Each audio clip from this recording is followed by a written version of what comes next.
अयोध्या में माता कौशल्या के कक्ष से सूचना आई है कि एक राजकुमार का जन्म हुआ है। अब दशरथ जी की प्रसन्नता का कोई ठिकाना नहीं है। एक ही राजकुमार के जन्म की सूचना सुन करके महाराज दशरथ बड़े प्रसन्न हुए और उसी बीच में उनके मन में ये आया कि अभी 2 रानियां और गर्भवती हैं, अभी उनके कक्ष से कोई सूचना नहीं आई। राजा दशरथ ये सोच ही रहे थे कि उसी समय पर मंथरा आई और कहा, महाराज बधाई हो, कैकेयी जी को एक पुत्र हुआ है। इतने में 2 दासियां और आई, कहा महाराज बधाई हो, सुमित्रा जी को 2 पुत्र रत्नों की प्राप्ति हुई है। अब तो राजा दशरथ जी की प्रसन्नता का कोई ठिकाना नहीं। अब आप दर्शन करिए, जिन राजा जी के यहाँ एक पुत्र नहीं था, ठाकुर जी की कृपा से उसके घर में 4 पुत्र हो गए। अब सोचिए क्या आनंद आया होगा, क्या प्रसन्न हुए होंगे राजा दशरथ जी। अब राजा दशरथ जी इतने प्रसन्न हुए कि मेरे घर में 4 पुत्र हुए।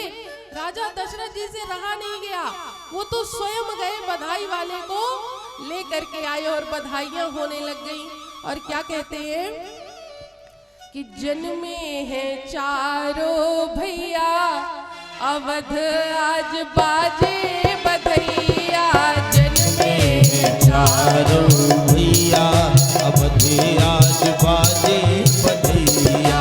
जन्मे हैं 4 भैया, अवध आज बाजे बधैया। जन्मे हैं 4 भैया, अवध आज बाजे बधैया। बाजे बधैया सखी बाजे बधैया। बाजे बधैया सखी बाजे बधैया। बाजे बधैया सखी बाजे बधैया। बाजे बधैया सखी बाजे बधैया। जन्मे हैं 4 भैया, अवध आज बाजे बधैया। जन्मे हैं 4 भैया, अवध आज बाजे बधैया।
कौन लुटावे हीरा मोती।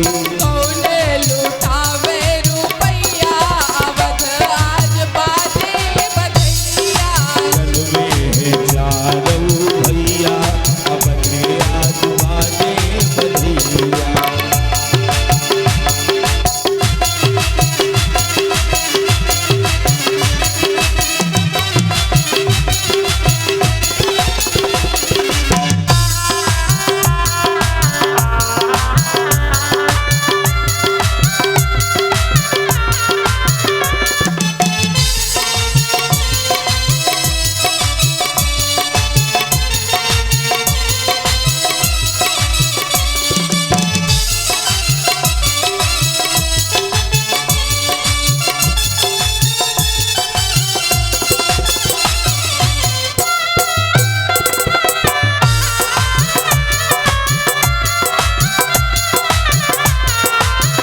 हम आप तो देखिए एक बधाई में ही थक गए, लेकिन जब अयोध्या में चारों राजकुमारों का जन्म हुआ तो वहां कोई अयोध्यावासी थके नहीं। वो तो बधाई गाने में लगे हुए हैं, कोई बधाई गा रहा है, कोई सोहर गा रहा है, ये चल ही रहा है क्रम कि मास दिवस कर दिवस भा मरम न जाने कोई। अर्थात एक महीना व्यतीत हो गया लेकिन किसी को पता नहीं चला कि एक माह व्यतीत हो गए। क्यों नहीं पता चला? क्योंकि जब भगवान का प्राकट्य हुआ ना तो मध्य दिवस में हुआ, अर्थात अयोध्या के ठीक ऊपर सूर्य नारायण भगवान विराजमान थे। और जब से भगवान का प्राकट्य हुआ सूर्य भगवान अपने जगह से हिले ही नहीं, अर्थात सूर्य अस्त ही नहीं हुआ। 1 महीने हो गए। अयोध्या वासी सोचते कि सूर्य भगवान अस्त हो तो हम बधाई गाना बंद करें, और सूर्य भगवान सोचे कि ये बधाई गाना बंद करे तब हम अस्त हो। दोनों यही करते करते 1 महीना व्यतीत हो गया और दोनों न अयोध्या वाले रुके और न सूर्य भगवान अपनी जगह से गए। अब रात्रि देवी को चिंता हो गई, कहे महाराज प्रभु मेरी आपसे क्या ऐसे बैर था, मैंने ऐसा क्या अपराध किया कि आप मुझको दर्शन नहीं दे रहे। भगवान ने पूछा क्या हुआ रात्रि देवी? कहे जब से आप प्राकट्य हुआ है आपका, आपके मुझको दर्शन ही नहीं प्राप्त हो रहे, सूर्य देव हट ही नहीं रहे हैं, ये आपने मेरे साथ बड़ा गलत किया है। तब भगवान ने कहा कि ठीक है रात्रि देवी, इस बार तो मैं मध्य दिवस में आया हूँ, लेकिन मैं आपको वचन देता हूँ कि अब जब मैं द्वापर युग में कृष्ण अवतार लेके आऊंगा तो मध्य रात्रि के समय पर अवतरित होऊंगा। इसीलिए भगवान उसी वचन को पूरा करने के लिए कृष्ण अवतार में मध्य रात्रि में अवतरित होते। रात्रि देवी प्रसन्न हुई, इधर सूर्य देव अस्त हुए, रात्रि देवी का आगमन हुआ, सबने दर्शन किए और ये क्रम चलता रहा। उसी क्रम के बीच में जो भोले बाबा कैलाश पर्वत पर माता पार्वती को कथा सुना रहे थे, उन्होंने कहा देवी बड़ा आनंद आ रहा था जिस समय अयोध्या में भगवान प्राकट्य हुआ, बड़ा आनंद आ रहा था। पार्वती जी ने पूछा कि नाथ आनंद अयोध्या में आ रहा था और आपका चेहरा देख के लग रहा है कि आप आनंद का ऐसा व्याख्यान कर रहे हैं कि जैसे आप स्वयं वहां उपस्थित रहे हो। देखिए सुनने में और वहां उपस्थित होने में बड़ा अंतर होता है। आप कहीं सुनिए कि बड़ा अच्छा कार्यक्रम हो रहा है तो आपको वो आनंद नहीं आएगा जब तक आप उस कार्यक्रम में स्वयं नहीं जाएंगे। तो पार्वती जी ने पूछा नाथ आप तो ऐसा व्याख्यान बता रहे हैं कि जैसे मानो आप वहां उपस्थित रहे हो उस समय। तब भोले बाबा ने कहा कि देवी मैं आपको बताना नहीं चाहता था, लेकिन अब आपने पूछा है तो अब मैं आपको बता देता हूँ। पार्वती जी ने कहा कि क्या नाथ बताना है? कहे कि देवी अब मैं आपको अपनी चोरी बताने जा रहा हूँ। पार्वती जी ने पूछा कि नाथ ये गुण आपने कब से सीख लिया? क्योंकि जहां तक मैं जानती हूँ ये गुण तो कृष्ण जी का है, सबसे बड़े चोर तो सृष्टि में वही कहलाए हैं, लेकिन आपने भी ये गुण सीख लिया। अच्छा नाथ ये बताइए कि आपने चोरी क्या करी?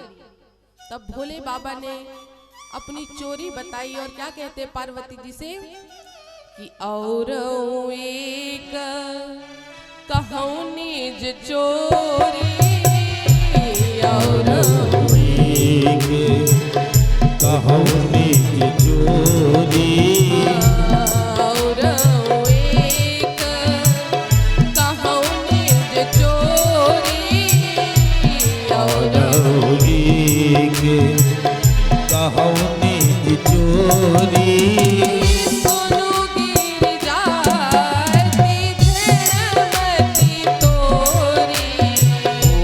सुन गिर जायति तृणमति तोरी, सुन गिर जाति तृणमति तोरी, सुन गिर जायति तृणमति तोरी।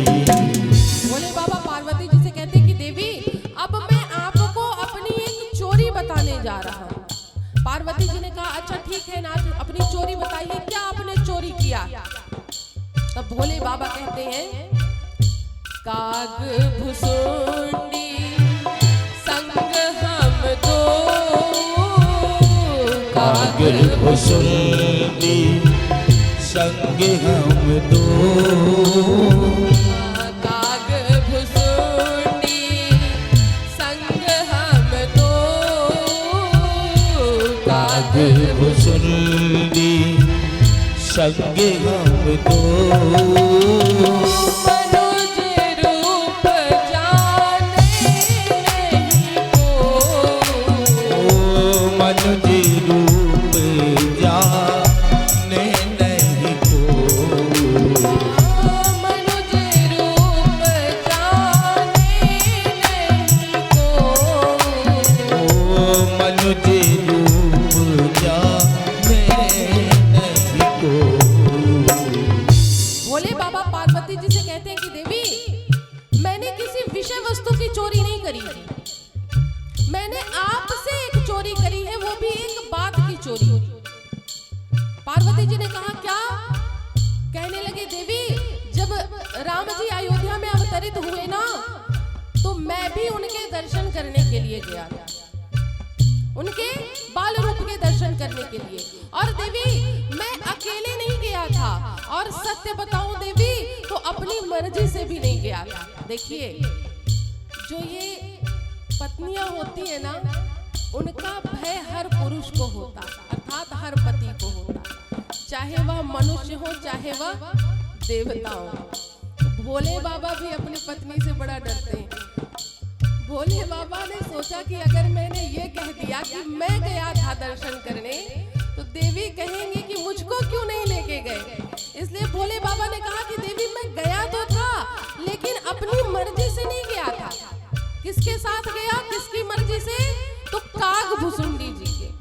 वो आए और उन्होंने कहा कि नाथ चलिए भगवान के दर्शन कराते हैं, तो इसलिए मैं चला गया। उस समय आप यहाँ पर थी नहीं, वरना मेरी मजाल कि मैं आपको ना लेके जाता। वो तो अब काग भुसुंडी जी ने जिद करी, तो इसलिए मैं चला गया। भोले बाबा ने अब बात को संभाला। वास्तविकता तो ये थी कि भोले बाबा काग भुसुंडी जी को लेके गए थे, लेकिन अब पार्वती जी के भय के कारण कहते हैं कि काग भुसुंडी जी मुझको लेके गए। पार्वती जी ने कहा कि नाथ आपको पूरी सृष्टि में एक कौवा महाराज ही मिले थे साथ में जाने के लिए। तब भोले बाबा ने कहा कि देवी हमको संग उसी का करना चाहिए जिसका और हमारा व्यवहार मिलता जुलता, जिसका हमारा स्वभाव मिलता जुलता। हमें कहीं पर भी जाइए ना, तो ऐसे व्यक्ति के साथ जाइए जिससे हमारा स्वभाव मेल खाता हो। अर्थात पता चला कि दो व्यक्ति गए और एक महादानी और एक महाकंजूस, तो दोनों की कैसे बनेगी बताइए? एक बड़े भक्ति वाले धर्मात्मा और एक का भक्ति भाव से कोई मतलब नहीं, तो ऐसे व्यक्ति का संग नहीं करना चाहिए। जय हो।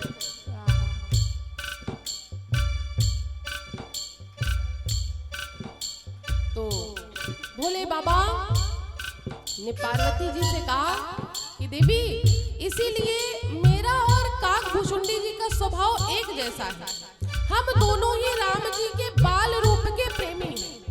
एक निवेदन करें, भोले बाबा ना राम जी के सदैव बाल रूप का ही चिंतन करते हैं, उन्हीं के ही रूप का भजन करते हैं, बाल रूप का। और जब जब भगवान इस धराधाम में बाल रूप में अवतरित हुए हैं, तब तब भोले बाबा उनके दर्शन करने के लिए गए, चाहे वह रामावतार में हो या कृष्णा अवतार में। तो रामावतार वाले तो हम अभी बताएंगे, और कृष्णा अवतार में भोले बाबा क्या करके भगवान के दर्शन किए वो आपको 4 तारीख से सुनने को मिलेगा इसी मंच से। बस व्यास जी चेंज हो जाएंगे, बाकी सब यही रहेगा, यजमान चेंज होंगे और व्यास जी चेंज होंगे, है ना। तो रामावतार में कैसे दर्शन किए भोले बाबा ने वो हम बता देते हैं। पार्वती जी ने कहा अच्छा नाथ ये बताइए, आप दर्शन तो करने गए, लेकिन आपका जो वेश है, इस वेश में माता कौशल्या ने आपको दर्शन कैसे कराए भगवान? क्योंकि जैसा आपका स्वरूप है, कोई माता अपने नवजात शिशु को आपके दर्शन नहीं कराएगी। भोले बाबा ने कहा देवी आप सही कह रहे हैं, मैंने इस रूप में दर्शन नहीं किए। किस रूप में दर्शन किए? तो भोले बाबा ने कथा सुनाई, कहने लगे काकभुशुंडी जी और हम गए, दोनों लोग पहुंचे, मैं बन गया गुरु और काकभुशुंडी जी बन गए शिष्य। और गुरु भी ऐसे वैसे नहीं, परम विद्वान ज्योतिषाचार्य, जैसे हमारे यहाँ पर भी एक उपस्थित है ज्योतिषाचार्य जी महाराज। कोई भी समस्या का समाधान हो, भूत भी झाड़ते हैं, प्रेत भी झाड़ते हैं, बुखार भी झाड़ते हैं, और तो और बिगड़ा हुआ मनुष्य भी झाड़ देते हैं। बस एक लोगों को नहीं झाड़ पाए और वो है, समझ गए, है ना? तो भूत लगा है अभी झड़ेगा। एक जगह कथा, हाँ याद आया, एक बार कहा बोतराई की कथा में ऐसे ही प्रसंग चल रहा था, एक बच्चा भजन चल रहा था इसी प्रसंग में। अब वो बच्चे को आए ना भूत, क्या बढ़िया ऐसा ऐसा नाच नाच के, हमने कहा जय हो, यही भूत प्रेत आ गए। तो भोले बाबा सब झाड़ने वाले पहुंच गए बन करके। अब भोले बाबा के तो गणी है भूत प्रेत, उनको तो देख के भागने वाले हैं भूत प्रेत, और सबका भूत भविष्य बताने लग गए। काकभुशुंडी जी ने प्रचार कर दिया कि बड़े विद्वान नगर में एक महाराज आए हैं, वो सबका भूत भविष्य बताते हैं, और दूसरी चीज निशुल्क बताते हैं, बिना पैसा का बताते हैं। अब जैसे पता चला कि निशुल्क बताते हैं, अब तो लाइन लग गई भोले बाबा के पास। भोले बाबा के पास जब लाइन लग गई तो कई दिन व्यतीत हो गए। अब भोले बाबा ने काकभुशुंडी जी से कहा कि काकभुशुंडी जी ऐसे बात बनने वाली नहीं है, हम तो यहाँ लगता है जीवन भर पड़े रहेंगे और हमको भगवान के दर्शन होने वाले नहीं हैं। अभी 10 दिन और मंच चलना चाहिए, व्यवस्था सोनी जी क्या कर रहे हैं? तो भोले बाबा ने राम जी से मन ही मन में आग्रह किया कि नाथ अब बड़े दिन हो गए, अब आप मुझको अपने दर्शन करा दीजिए। जब भोलेनाथ ने राम जी से आग्रह किया, तब रघुनाथ जी ने महल में एक लीला प्रारंभ करी। क्या? माता कौशल्या की गोद में लेटे लेटे अचानक से रघुनाथ जी रोने लग गए। अब जब भगवान रोने लग गए तो माता कौशल्या परेशान, माता कैकेयी परेशान, सुमित्रा जी परेशान, दशरथ जी परेशान, सारे अयोध्या वासी परेशान हो गए कि ऐसा क्या हो गया कि बड़े राजकुमार रोना ही नहीं बंद कर रहे, रुदन बंद ही नहीं कर रहे। सारे महल में शोर हो गया कि लगता है कोई लाला को नजर लगा गया, कोई बड़े राजकुमार को नजर किसी ने लगा दी। इतने में एक दासी आई, कहने लगी महारानी नगर में एक बड़े अच्छे विद्वान आए हैं, जितना भी जादू टोना किसी को लगा हो वो सब झाड़ देते। कौशल्या अम्मा ने कहा कि अगर ऐसा है तो अविलंब जाकर के उनको लेकर के आओ। भोले बाबा को वो दासी गई बुलाने के लिए कि आपको महल में बुलावा आया है। अब भोले बाबा ने कहा अब बात बन गई, अब दर्शन मिलने वाले। अब भोले बाबा महल में प्रवेश करते हैं, द्वारपालों ने भोले बाबा को अंदर किया और काकभुशुंडी जी को रोक दिया। कहने लगे आपका क्या काम है, आप यहीं रहिए, झाड़ेंगे तो वो बाबा जी। काकभुशुंडी जी ने कहा कि नाथ मैंने आपका इतना साथ दिया, प्रचार प्रसार मैंने ही किया आपका, और आप मुझे को छोड़ के जाना चाहते हैं। तो भोले बाबा ने कहा कि नहीं नहीं, इनको भी अंदर आने दिया जाए। अब काकभुशुंडी जी और भोले बाबा कौशल्या अम्बा के कक्ष में पहुंचे। कौशल्या अम्मा की गोद में श्री रघुनाथ जी विराजमान थे। जैसे ही भोले बाबा राम जी के सम्मुख आए, राम जी ने रोना छोड़ के हंसना प्रारंभ कर दिया। जो किसी से चुप नहीं हो रहे थे, भोले बाबा के दर्शन मात्र से ही राम जी रोना छोड़ के हंसने लग गए। जैसे ही हंसने लग गए, कौशल्या अम्बा बड़ी आश्चर्यचकित हुई और आश्चर्यचकित होके कहती है कि सच में महात्मा आप बड़े विद्वान हैं, आप मेरे लल्ला को आशीर्वाद दीजिए। तब भोले बाबा दोनों अपने हाथ उठा करके माता कौशल्या से कहते हैं क्या कि जुग जुग जीवेरी कौशल्या मैया तेरो ललना, जुग जुग जीवेरी कौशल्या मैया तेरो ललना, जुग जुग जुग जी मेरी कौशल्या मैया तेरो ललना जुग जुग जी तेरी कौशल्या मैया तेरो ललना जुग जुग जी मेरी कौशल्या मैया तेरो ललना तेरो ललना महारानी तेरो ललना तेरो ललना महारानी तेरो ललना तेरो ललना महारानी तेरो ललना तेरो ललना महारानी तेरो ललना जुग जुग जुग जुग जुग जुग जी मेरी कौशल्या मैया तेरो ललना जुग जुग जी मेरी कौशल्या मैया तेरो ललना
बड़े भाग कौशल्या मैया ऐसो सुत तन जायो बड़े भाग कौशल्या मैया ऐसो सुत तन जायो बड़े भाग कौशल्या मैया ऐसो सुत तन जायो बड़े भाग कौशल्या मैया ऐसो सुत तन जायो पूर्ण ब्रह्म जगत को स्वामी सो तन को दिखलायो पूर्ण ब्रह्म जगत को स्वामी सोतल गोद खिलायो पूर्ण ब्रह्म जगत को स्वामी सो तन को दिखलायो पूर्ण ब्रह्म जगत को स्वामी सोतल गोद खिलायो हो याको मंगवा दे पलनवारी तेरो ललना जुग जुग जी मेरी कौशल्या रानी तेरो ललना जुग जुग जी मेरी कौशल्या मैया तेरो ललना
घड़ी जब होय कौशल्या मैया कह के बोले घड़ी जब होय कौशल्या मैया कह के बोले घड़ी जब होय कौशल्या मैया कह के बोले अनुपुर बांध दो उन चरणों में घुटवन डोले पुर बांध के उन चरणों में घुट घुटवन घुटवन डोले। भानुपुर बांध दो उन चरणों में घुटवन घुटवन डोले। भानुपुर बांध दो उन चरणों में घुटवन घुटवन डोले। हो पकड़े जय हो पकड़े बाबा की उंगलिया तेरो ललना। मेरी यशोदा मैया तेरो ललना।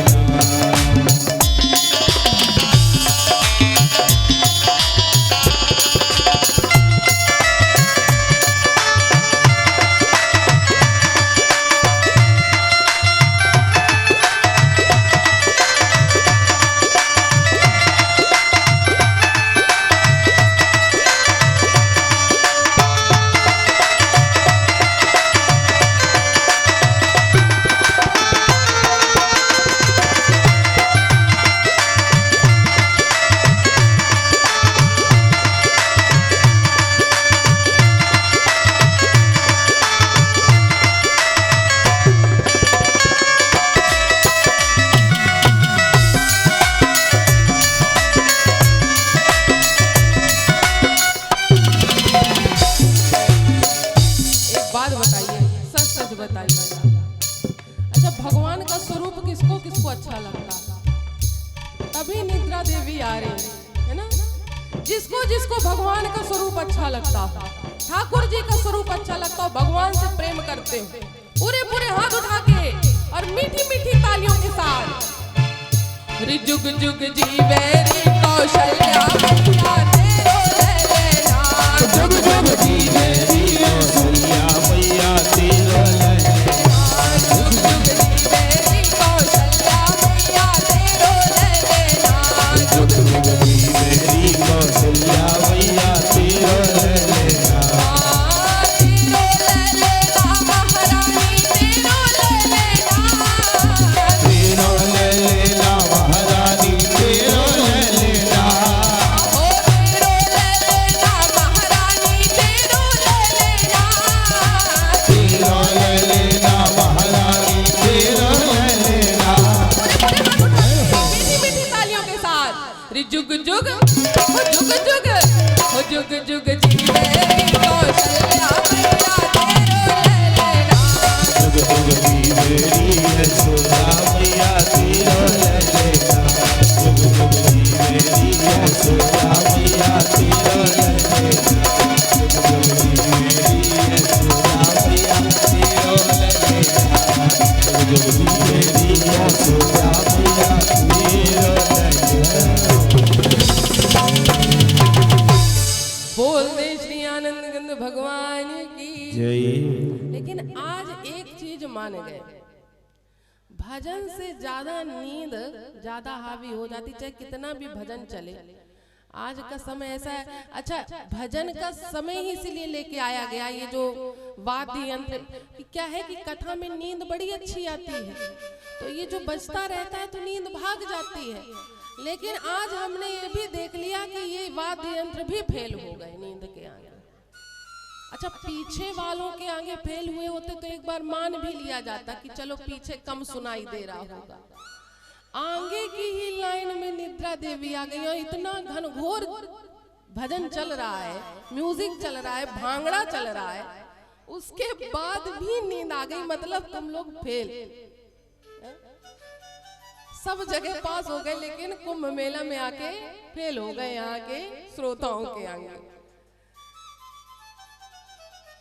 भोले बाबा ने भगवान के दर्शन किए, आनंद मनाया, भजन गाए, गीत गाए, नृत्य किया और अब कौशल्या अम्बा से आज्ञा मांगते हैं। तब कौशल्या अम्बा ने कहा कि नाथ, एक बार मेरे पुत्र का हाथ देख करके बता दीजिए कि इसका भविष्य कैसा होगा। अच्छा, माताएं ना अपने पुत्र के भविष्य के लिए हाथ नहीं विचरवाती हैं कि हम अपने पुत्र की भलाई के लिए विचरवा रहे, वो अपने लिए विचरवाती हैं कि भाई पुत्र की पत्नी जैसी आएगी, भविष्य हमारा वैसा ही रहेगा। अगर अच्छी आ गई तो गरम गरम मिलेगी बनी बनाई रोटी, अगर बुरी आई तो अभी हम एक को बना के खिलाते थे, अब उसको भी बना के खिलानी पड़ेगी। तो माताएं पुत्र के लिए नहीं पूछती हैं, अपने भविष्य के लिए पूछती हैं कि हमारा भविष्य कैसा होगा पुत्र के माध्यम से, है ना। कि महाराज एक बार हमारे लड़के का हाथ देख लीजिए, कैसा होगा लड़का, बहू कैसी आएगी, सेवा करेगी कि नहीं करेगी। माता कौशल्या ने कहा कि नाथ एक बार मेरे पुत्र का हाथ देख लीजिए, कैसी बहू आएगी, कैसा मेरा पुत्र राज करेगा। तब भोले बाबा ने राघव जी की नाना प्रकार से सराहना करी और कहा कि माता आप निश्चिंत रहिए, आपकी पुत्र वधू बड़ी सुंदर आएगी, बड़ी अच्छी आएगी, रूपवती आएगी, पातिव्रत धर्म निभाने वाली आएगी। लेकिन आएगी कब? तो देवी ये सहजता से नहीं आएगी। जब आपके राजकुमार को कोई ऋषि जी लेने के लिए आएंगे ना, तब आप आनाकानी मत करिएगा, उनको सहर्ष ही जाने दीजिएगा, क्योंकि जब वो आपके राजकुमार को लेके जाएंगे तो वापस में आपकी पुत्र वधू को लेके आएंगे।